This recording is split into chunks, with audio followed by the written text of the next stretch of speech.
میشینم اینجوری میشه جلو ماشینش زنگ میزنه الو تفنگه رو برداریم بیان بریم امروز شریف برپا کنیم میگه میرن عراق مشروب میگیرن سلامتی دیگه اینجوری میگه سلامتی فقط میگه سلامتی بعد سلامتی چیه کلیت بدر میره ریا آدم آسیب میرسه. خب بقیه اون مواد آسیبزا چی؟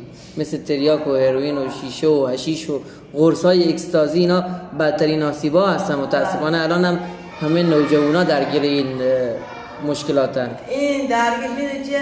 الان نوجوانا امروز عاشق میشن میگه در عاشقی نشدن منم به معرفت ول سیگار میکشه میگه شکست عشقی خورده میگه نه اصلا اگه تنها چیز آری میکنه سیگار بعد از سیگار داغوی میکنه.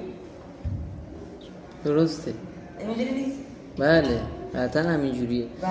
خب تو به عنوان یه نوجوان به هر حال گفتم دوره نوجوانی دوره آسیب ها هست. بله. ممکنه بیشتر آسیب ها اون آسیب های اجتماعی که گفتیم دربارش حرف زدیم از همین دوره شروع میشه که الان دقیقاً تو وسط این دوره هستی، در میان این دوره هستی. چند سالته؟